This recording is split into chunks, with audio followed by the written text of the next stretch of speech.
Hi there, I'm Jack. And I'm Matt. And this is the MindKeepers podcast. We are an educational platform with the mission of guiding people to take the first step to addressing their mental health. The tail, because I thought the head, I'm not going near the head. I don't know why, but the head always seems scarier than the tail. Lovely stuff. Lovely stuff. Hello and welcome to episode number 7 of the MindKeepers Anxiety Explained series. Today, myself and Matt are going to be talking about phobias. But before we start on that, Matt, what is your number, my friend? What is my number today? So I would probably say that my number is between 1 and 10, 7. An even 7. I like an even 7, although it's an odd number, so it's not actually even. Yeah, I think I'm going suit shopping today. I've got a wedding coming up, not mine, someone else's, and it's a friend's wedding that I'm looking forward to. So yeah, I'm kind of like, yeah, but it's very muggy today. That's the only thing. The weather's a bit crap. So, but other than that, yeah. So I think I'm a 7. What about you, Jack? Glad to hear you're a 7, mate. And that's not what you want when you're going suit shopping, is it? Muggy weather. No, I don't want to be sticky when you're trying on suits. I'm doing good. I'd say I'll match you on that. I'm about a 7. I had a pretty shoddy couple of weeks. Just been pretty high stress and stuff, but had a few days off and got a little PB on my park run course yesterday. Got sub 20 minutes, so I'm pretty gassed about that. Feeling quite healthy. Had my birthday earlier on in the week as well. Big old age of 23. I'm getting old. And yeah, just old. I know. We won't mention your age. No, I'm joking. So yeah, feeling good. I'd say I'm a 7 as well. And looking forward to doing the podcast today. So average score of 7 between us today. It's good stuff. We're doing all right. We are doing all right. That's a decent score. So today, as mentioned, we're going to be talking about phobias, a very common term that I think a lot of us in society know, and we use quite trivially as well to span it about. So I suppose first and foremost, we should start really with a definition.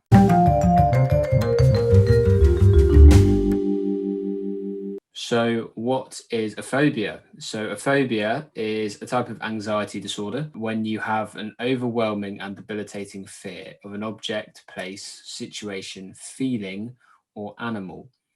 They are more exaggerated than a fear and usually develop when a person has an unrealistic sense of the danger posed from the thing they fear. Phobias can be debilitating, and the fear can prevent sufferers from living their normal day-to-day life. Phobias can be confused with fears, which many of us have about particular situations or objects. So having fears is perfectly normal, but a fear can become a phobia if, first and foremost, the fear is out of proportion to the danger. Secondly, it lasts for more than 6 months as well, so you can put a timeline on it. And it has a significant impact on how you live your day-to-day life. Now, I don't know about you, Matt, but whenever I've really heard the term phobia, I'd never really hear it mentioned in the serious sense, as in an anxiety disorder. Whenever I've heard the term phobia, it's normally having a chat with my friends and they'll say that they've got a little irrational fear of something. And I'd be like, oh, God, I've got a phobia of this, but it doesn't actually cause them any debilitating kind of symptoms. So that's where I think, like I just mentioned, phobia can be battered about around a bit as a term that's quite trivially in society, whereas it actually can have this big effect on someone. Yeah, I must admit I didn't realise it was a type of anxiety disorder, and so it's quite.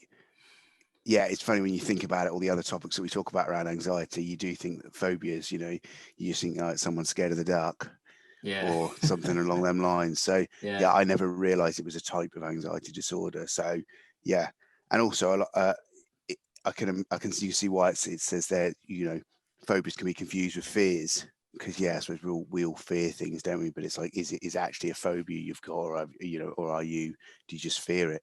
Just a bit fearful of something. It's like when we've spoken about the comparison, when we've spoken about anxiety, with having an anxiety disorder and just having that situational anxiety and nervousness, isn't it? It's kind of the same with phobias. You've got that, I suppose, the light touch, which is probably just having a fear of something. And then you have the actual extreme version being a disorder, having all these kind of uncomfortable symptoms with a phobia. So it is good to be able to distinguish that and to acknowledge that it is an anxiety disorder as well.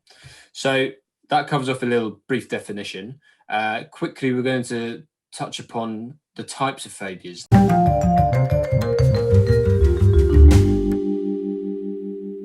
According to the NHS, phobias can be separated into two categories.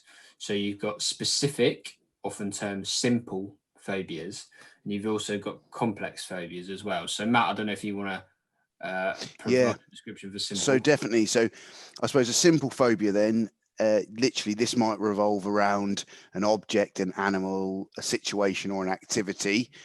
So an example of this could be a fear of spiders or a fear of snakes, or things such as a fear of deep water or heights or something along them lines. So it's a simple phobia that evolves around an object. And then you've got more complex phobias. So actually, these are the ones that can be tend to be more serious. They're more debilitating than simple phobias, and they typically develop later in life and are based on an association with an intense fear or anxiety that centers on a situation or circumstances. So a good example of two sort of complex phobias is agoraphobia and social phobia. What do you think about nailing that? Agoraphobia. Agoraphobia. Practice that one before the pod. Go. Good Have man. I actually pronounced that right? I'm not sure if I Yeah. have. I pronounced it and practiced know. it that way. I've We'll never, soon find out. Yeah, I know. I've never heard of the term before, to be honest. So I wouldn't know. We're not going to have that amygdala issue again, are we?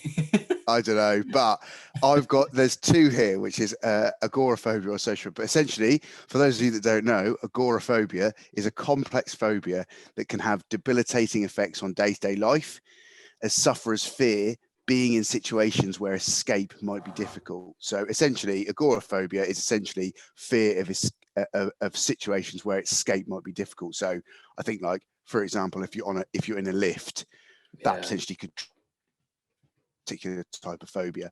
And then you've got social phobia. This may also be known as social anxiety disorder. It relates to anxiety in social situations. So someone with social anxiety is likely to be afraid of speaking in front of groups or people, and can feel anxious about potential public embarrassment or humiliation. So it's social phobia. So it's a little bit more along the lines of, that social anxiety disorder that we've talked about as well, which is a form of phobia. So, I think the interesting thing for me is the two types there, which is, I suppose, your simple, which is your, object, fear of an animal, fear of a snake, fear of, deep waters, things like that. And then you've actually got some more complex phobias that can actually be quite debilitating for people in their day-to-day lives. And so hopefully that just gives a bit of an understanding about there's two different types. Also, do you find it plays quite nicely into what we were talking about, when we said, like, what is a phobia? Because actually, difference between a fear and a phobia, and then also you've got simple phobias and you've got more complex ones as well. So it feels like it's on quite a spectrum, quite a scale, really. It just brings to light how complex, if you like, phobias can be. We've just spoken about it, like you said, that difference between having just a simple fear. But as you can see with things like agoraphobia or social phobia, it can be far more complex than just having a fear of an object or a certain thing as well. It can be them situations or, I think there's more variables that are involved with causing this phobia. So it's really important to understand that. One of them, I think it's related to agoraphobia, but obviously you hear a lot about claustrophobia, don't you, when you're like stuck in a lift or like a really small room or something like that. That's really interesting. Question for you, Matt. Do you have any phobias, or maybe not a phobia, but do you have any fears of anything? Maybe of an object, of an environment or something like that? Yeah, I'd probably say snakes. I've definitely got a phobia of snakes. Oh, this rings a bell now, because I think we touched upon it in one of the earlier podcasts. You can't eat spaghetti, is that the one? Potentially, yeah. No, it is definitely that one. Yeah. So snakes when I was a child, but I don't, that's a simple phobia that I had. And also actually heights. I'm not too keen on heights, but it's more free falling heights. So if I've got like a harness on or a safety harness, I'm kind of okay because I know that I've got the security of not falling because I'm on a safety harness, even though, as people have rightly told me, that that could snap, which again isn't a nice thing to think when you've got a fear of heights. But it's mainly like free falling heights. So if I was on the edge of a mountain, I would be really scared. But then if I was on at the top of the Eiffel Tower and I knew I had some structure and support in place to stop me from falling over, then I'm okay. Yeah. So yeah, that's probably my main ones are snakes and heights. Yeah. I don't have any complex phobias that I know of, and I think by the sounds of it, I would know about them. Yeah. What about you? Have you got any phobias, Jack? I've just got the one, which is arachnophobia for spiders. I just can't stand them, honestly. It's got better with age, but I don't know, they just creep me out. I think it's all the legs, like the really fast moving legs. It just makes me feel quite unnerved. And I think it's ever since watching Harry Potter as well when I was younger, and they've got the big one, the big old spider. I think they've got one in Lord of the Rings as well, the big old fat spiders, and it's just stuck with me. They are quite nasty. I'm not too bad with spiders, but then actually when I have to physically capture one and put it outside, and actually I must admit I always I'm one of them sort of people who does want to put it outside. I don't like killing spiders because they are in a lot of scenarios, although I can imagine people from Australia might disagree with us, but in a lot of scenarios, spiders aren't actually that harmful in the UK, are they? Whereas, I can see why they might say. So would you pick up a spider in terms of like, if you had to like remove one, would you do it or not? Or are you that? Depends on the size of them. So, you got your really small little like money spiders and they're just the small little ones. I'm fine with that. That's cool. But if you got one of them big old house spiders with the fat legs, no chance. I'm not going near that. Because I just like, what if you go for it and then it just takes a beeline up your arm? That would be awful because they're so quick as well. Yeah, can't do it. And I know it's completely irrational because they're not going to cause me any harm. Probably absolutely frightened, completely frightened of me rather than the other way around. It's just that a lot of the time when we talk, like obviously about anxiety, the root cause can be these irrational thoughts and fears that we have of things. So that's how I'd describe it. But what about you with a snake? If you saw a snake like walking through the forest or something, what would you do? Run a mile, or would you just calm down, walk past it? I don't really know what I would do. I think I would be very scared, and I would probably choose to run away from it. I think I would. I think that I don't like them.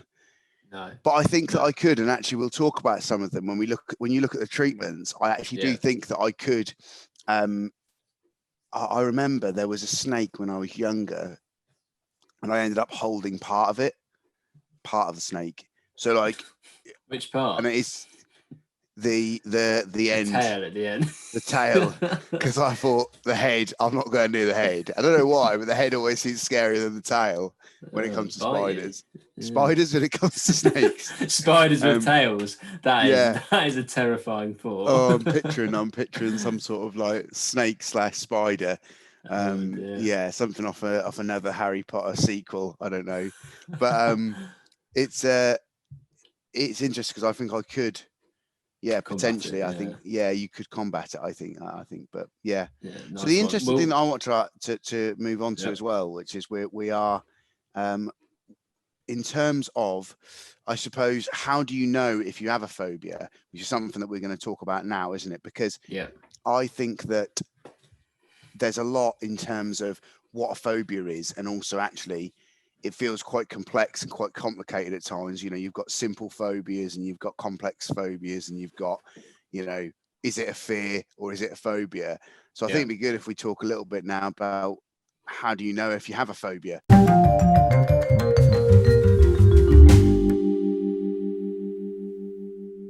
how to know if I have a phobia. So, according to Mind, there are a number of signposts which can help you to determine whether it might be a phobia that you have. So, first and foremost, if you're avoiding the trigger being an object, situation, place, or activity that is affecting your everyday life or causes you great distress. Also, if the phobia keeps you from doing things you normally enjoy, if the phobia causes an intense and overwhelming fear, anxiety, or even panic. So I suppose if it even causes a panic attack. If you recognize that the fear is out of proportion to the danger as well. So like we kind of mentioned there, Matt, I know that the spider's not gonna hurt me, but I'm still extremely fearful of it. So that fear is out of proportion of the actual reality of the danger. If you've had the phobia for at least 6 months as well, and if the phobia stops you getting support for other health problems as well, so maybe a phobia that stops you using the phone or even seeing a doctor, for instance.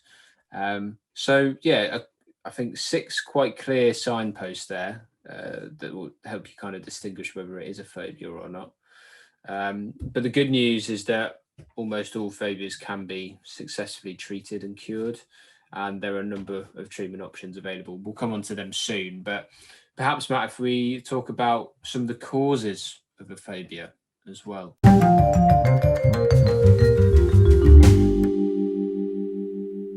Causes of a phobia. So, like other conditions associated with anxiety, there isn't actually one single cause of a phobia that's been kind of identified. It can vary from individual to individual as to the cause of why you have that phobia. However, there are some contributing factors which may correlate to with the development of a phobia. So a few that we've got here. So cause potentially a phobia could arise due to a particular incident or trauma. Talked about traumas before in the past. So that could potentially cause a phobia. There's also a phobia could develop early in life under the influence of a parent, sibling, or other influential individual. This is typically a learned response to something. And then also you could develop a phobia because of individuals' genetics. There is evidence to suggest that some people are born with a tendency to be more susceptible to anxiety than others. And if you're more susceptible to anxiety, potentially you're more susceptible to developing a phobia of something. Yeah. So yeah, I suppose we've talked a lot about, the genetics and then there's also, that kind of influence from a, that developed in early years, in early life. And then also, a trauma as well. So I think they're quite interesting causes really, aren't they? Yeah, I can definitely see that, seeing as we've very recently covered acute stress disorder and post-traumatic stress disorder. I can definitely see how a phobia could arise from a traumatic incident, say, and because when we touched upon them, some of the kind of symptoms of ASD and PTSD is avoidance of certain things to do with that trauma. So then I suppose that could be classified as a phobia. I also find that really interesting about individuals' genetics. Do you think that, obviously, as humans, we face threats kind of throughout our evolutionary period from other kind of animals and species? Do you think that might be why we have fears of certain animals as well that are just wired into us from a genetic point of view? So I don't know, spiders, snakes, they're a bit smaller than us, but they could. I always think fight and flight response as well is a big one, isn't it? That comes back with a lot of anxiety as well. It's our body's, reaction to something, to a fear or a shock or something like that, which are kind of it's almost like stems back to, isn't it? A threat to our bodies. So I can that's see interesting. So in terms of developing in early years, Jack, is that something that maybe did your sister with the spider? Did she like play some sort of practical horrible joke on you that meant that you had a real fear of spiders? It could have been. Was that something that happened? I mean, I can't remember any particularly traumatic experiences with spiders, Matt, unfortunately. But maybe because I mentioned them 2 films though, Harry Potter and Lord of the Rings. I grew up on them, and they both had fat spiders in them. They have So massive snake in them as well in Chamber of Secrets. exactly. Yeah. So that could have been a reason. So I remember I was really young when I watched the second Harry Potter. So, and they've got fat ton of spiders in that scene as well. So Yeah, they do that have could a be lot. why. What about you with snakes? Was there any pinpoint moment back in the day when a snake crept out from the forest? Yeah. No way. Ooh. No way. Oh, we're gonna I'm intrigued. uncover Spill the tea. some deep secrets here from my psyche. I know. So one particularly scary incident was when we used to go camping when I was younger, and I was riding my bike, and a little grass snake came out in the track in front of me, and I almost ran it over. And it was only a small thing, but I almost ran it over, and I don't think that helped. I think that didn't help at all because I was quite young at the time. So the developing in early life kind of thing in terms of that is quite. Can definitely when you look see back, that. you can kind of think what potentially caused that. Yeah. So You're at a very vulnerable and impressionable age, aren't you, when you're so young, that these things can have an impact on you. It's like that kind of nature/nurture kind of thing, isn't it? So yeah, I'm not surprised that our experiences have led to our fears of snakes and spiders from when we were young. We'll overcome them one day, Matt. Maybe we need to do that. Have a podcast. You can sit there with a snake and I can sit here with a spider for a full pod, conquering our fears. Do you know what? That isn't a bad shout, but not yet. Maybe. Maybe we should talk about some of the treatments and then all right. See how we feel after them. That links in quite well, actually. That links in quite well. So, Matt, we do have some treatments, don't we?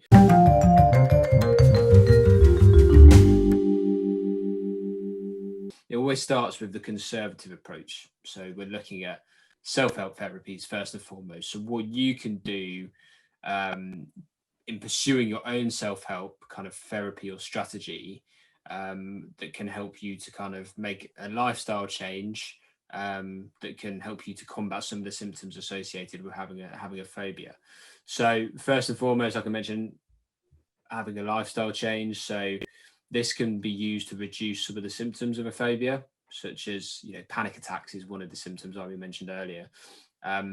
So common lifestyle changes include regular exercise, sustaining a healthy diet, getting enough sleep and rest, and also reducing stimulants such as caffeine or depressants such as alcohol. So, we've said that many a times before in different podcasts, but sorry.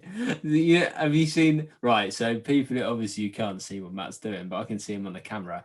Have any of you seen that meme where it's that cat that's like uncontrollably sneezing and like wiping its face at the same time? I've just seen Matt do that for a solid 5 to 10 seconds there.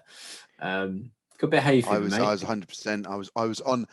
I put myself on mute to try not to distract you there, Jack. But it is inevitable, isn't it? My sneezes seem to be quite iconic. Yeah. You're actually a spitting image of that cat meme. But yeah, essentially that's the first one. Lifestyle changes as a form of self-help to minimize them symptoms of a phobia. Matt, we also have exposure therapies as well, desensitization, which is another very effective way of enabling you to cope with anxiety caused by a phobia. And it involves gradually increasing the amount of time you expose to your phobia. So that's what we mean about, maybe you holding a snake or me holding a spider. If you suffer from a certain phobia, then exposure therapy might involve doing that certain thing or combating that certain object or animal or environment and exposing yourself to it slowly and then gradually increasing that amount of exposure. So for example, maybe for a snake, Matt, what I would recommend you do is Google some pictures of snakes and gradually keep looking at pictures of snakes to expose yourself to it. And then it might be a good idea to go to a snake sanctuary somewhere and go and have a walk around and have a look at the snakes, maybe find out a bit more about them. And then the final step might be, and you've already done this before by touching its tail, but it might be Yeah. holding a full-on snake. And this time it might be getting real up close with the head and just giving it a little kiss on the nose or something like that. That sounds like something that I won't be doing anytime soon, but that I can see the example there, Jack, and trying to explain that. Sounds good on paper, doesn't it? But in reality, it is. But that's the thing. It is hard, and it does take a lot of effort to go through an exposure therapy and desensitization, and a lot of balls for someone to do that. So, yeah. Do you think as well? It also, you think about things like this, and actually, when we say there's like simple phobias and complex phobias, actually, it might be that because you don't. I always think to myself with like snakes or whatever, because the chances of you being exposed to it are less likely, and it's less debilitating on your life, that you kind of like you don't feel the need to do it. But actually, for people who are going through more complex phobias, social anxieties and things along them lines, it is something that maybe if you had a stab at that and you went through and you got help and you went through an exposure therapy with a trained professional, that you might find it really, really helps your life. Yeah, 100%. So I suppose a good example, social anxiety, if you maybe first step might be, I don't know, just going into maybe a bit more of a crowded setting. Maybe the next step might be sparking up a conversation with someone that you've never met before, and then maybe even further on from there, joining different social clubs and groups and really trying to get yourself to combat that social anxiety. That might be some of the steps that you might take to expose yourself to that. But no, really interesting. So that's exposure therapies. We also then have applied relaxation techniques, and we've spoken about these before, particularly regarding panic attacks. So kind of techniques to help you control symptoms that you might be having when you combat your phobia. So, if you have heightened anxiety or are experiencing a panic attack, then you can have breathing to relax, visualization techniques, quick muscle relaxation, and also cued relaxation as well. So one of them I can remember from when we spoke about this last time, Matt, was stomping your feet on the floor to kind of control your breathing and also ground yourself as well. So, and if you do want to find out more about applied relaxation, we have an article on our website about that.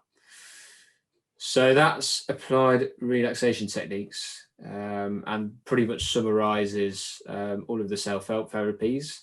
Matt, we also have cognitive behavioral therapy, if you want to cover that one.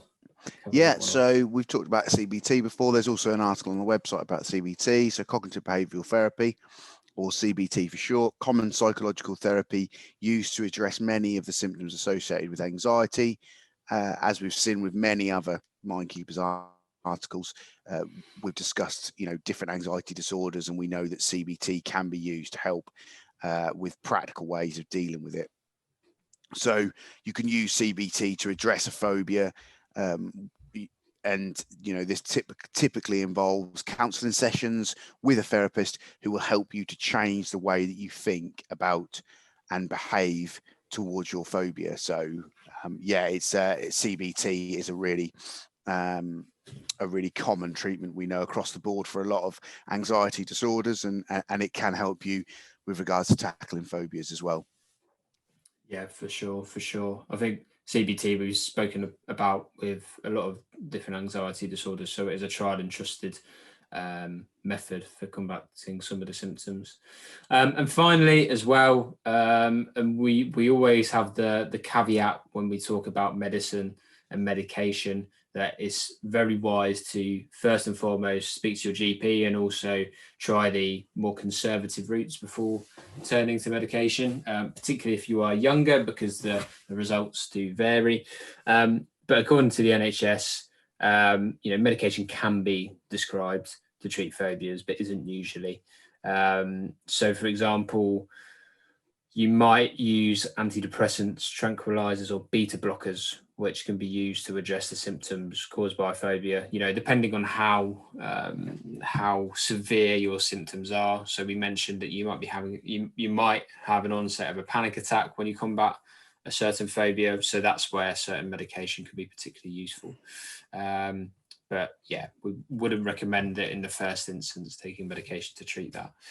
So that pretty much covers off all of the different treatment options. You've got self-help therapies, cognitive behavioral therapy, and medication. I suppose, Matt, we should give a little recap of what we've covered today.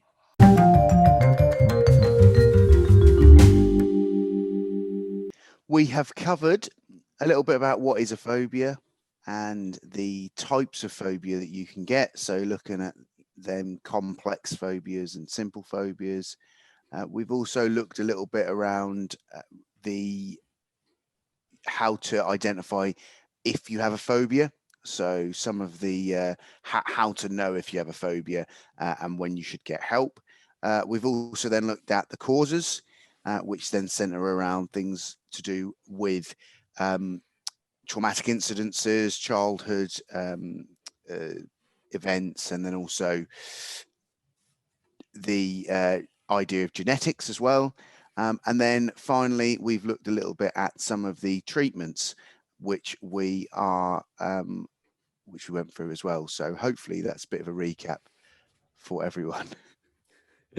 Correct. Nice one. Good recap, Matt. Cheers, thanks. Yeah, it's all good. Congratulations. I just didn't rate my recap there very well, and then straight in with a great recap. It sounded like you were sort of taking a mickey a bit there, Jack. No, 10 out of 10. I'm happy with that. I think our listeners are extremely happy with that recap as well. Perfect. But no, it's been a good pod today.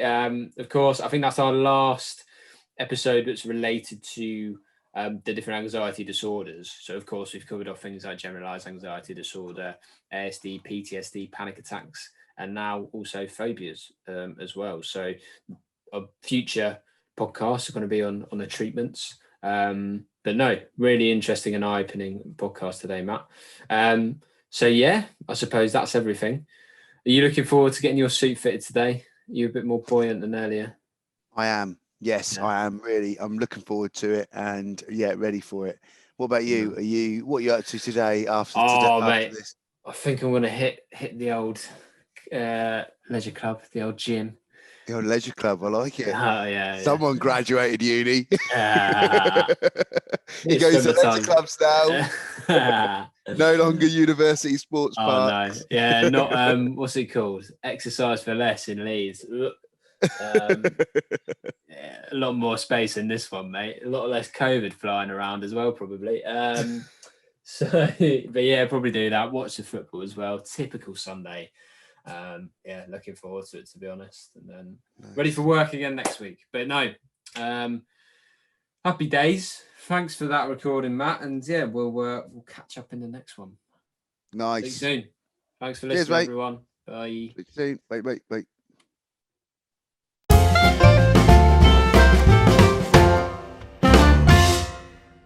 Thank you for listening to the MindKeepers podcast. Our purpose is to ensure that anyone who needs help takes the steps to get it. Break the stigma, take the step.